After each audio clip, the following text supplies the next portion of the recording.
Healing atau healing menjadi istilah yang dipakai untuk menggambarkan upaya keluar dari rutinitas dan kesibukan. Healing saat ini cenderung digambarkan dengan aktivitas berwisata atau jalan-jalan. Benarkah healing akhirnya menjadi aktualisasi diri masyarakat modern di media sosial? Benarkah healing ini bisa memperbaiki suasana hati dan kesehatan manusia? Dokter spesialis kejiwaan Jimmy Aritonang akan menjelaskannya secara paripurna untuk Anda, pemirsa Hidup Sehat Plus. Selamat menyaksikan.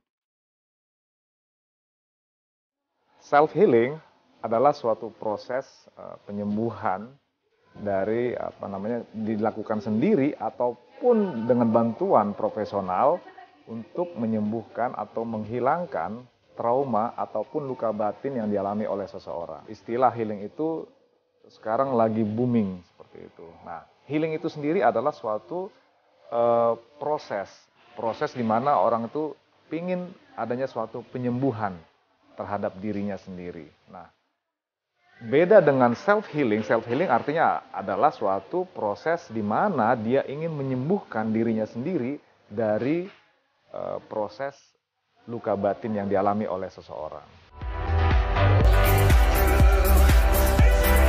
Healing merupakan sebuah proses berdamai dengan masalah, bukan lari dari masalah, yaitu metode penyembuhan diri saat mengalami permasalahan emosional.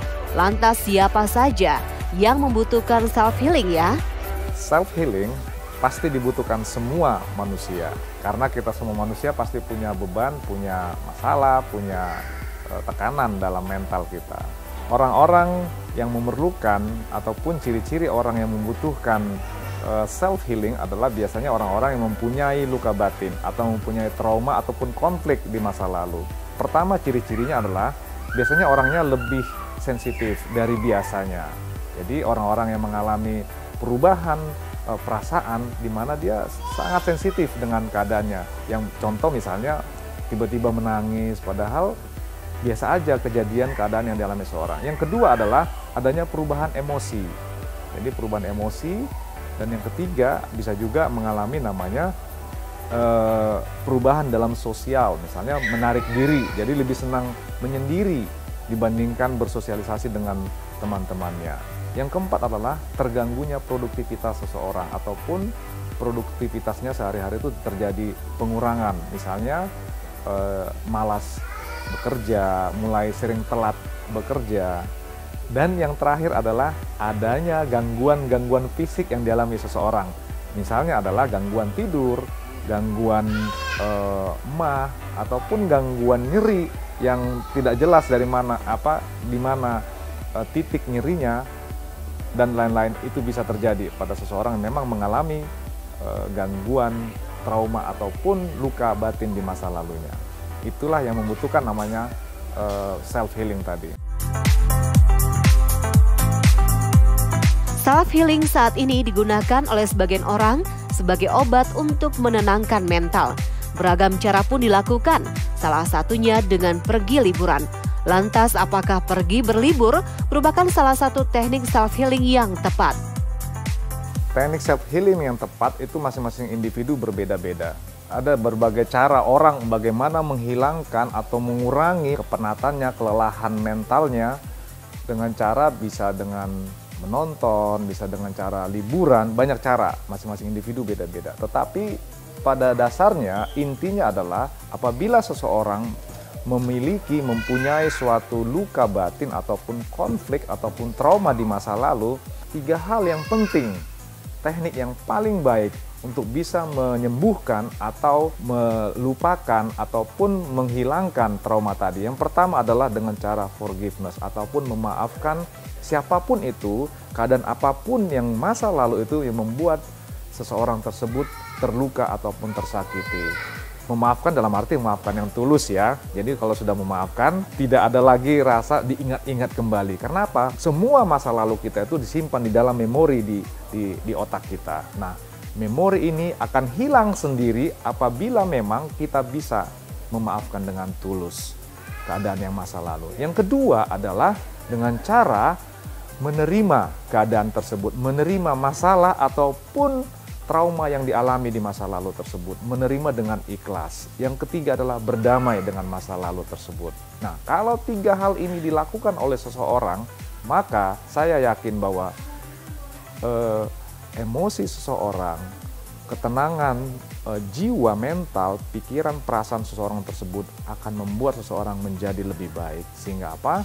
Memori tersebut perlahan-lahan akan hilang sendiri di dalam otak seseorang tersebut. Itulah 3 hal tersebut ini sangat penting sekali dilakukan untuk menghilangkan atau mengurangi trauma seseorang.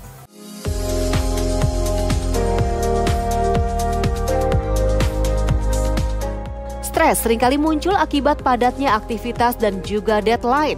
Tak jarang sebagian orang mengatakan membutuhkan healing sebagai obat. Lantas apa ya manfaat healing bagi kesehatan? Memperbaiki ataupun meningkatkan produktivitas seseorang ataupun kinerjanya. Yang kedua adalah bisa mengurangi atau menghilangkan gangguan kecemasan yang dialami oleh seseorang. Yang ketiga adalah bisa mengenali kelebihan dan kekurangan seseorang.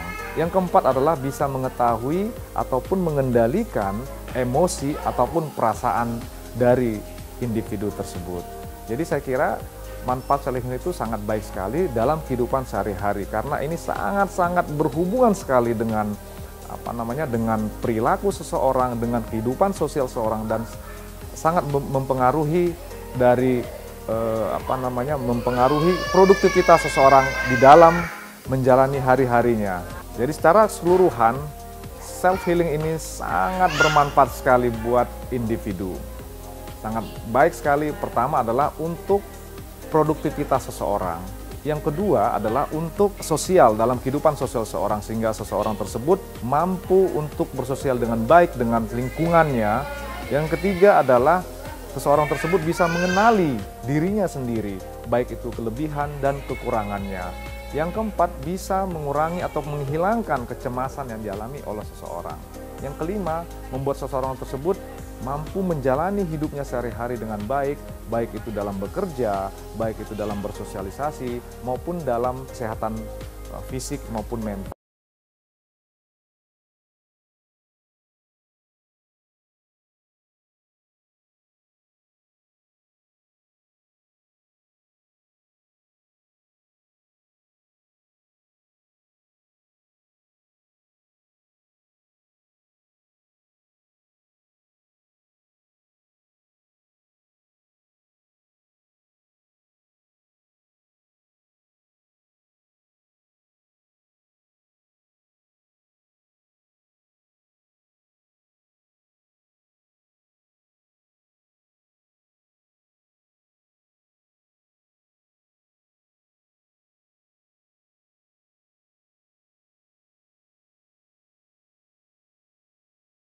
Mindfulness ini artinya adalah pengelolaan ataupun mengenali pikiran perasaan dengan lingkungan tubuhnya sendiri. Jadi seseorang diajarkan untuk mengenali dan mengelola perasaan pikirannya yang dikaitkan dengan tubuhnya sendiri. Yang keempat adalah dengan cara memaafkan diri sendiri. Yang kelima adalah dengan cara mengambil hikmah dari pengalaman masa lalu tersebut. Nah, inilah hal-hal yang bisa dilakukan seseorang untuk bagaimana supaya self-healing tadi terjadi dengan baik. Nah, tetapi apabila seseorang sudah melakukan self-healing tersebut tapi tidak juga mengurangi ataupun menghilangkan beban yang dirasakan ataupun keluhan-keluhan yang dirasakan tetap aja terjadi, misalnya adanya gangguan mental yang dialami, misalnya gangguan tidur, gangguan kecemasan, ataupun depresi, ataupun emosional yang labil, Anda jangan ragu, Anda jangan bimbang untuk menghubungi ataupun konsultasi dengan psikolog ataupun psikiater Anda. Saya Dr. Jimmy Aritonang, spesialis kedokteran jiwa untuk Hidup Sehat Plus.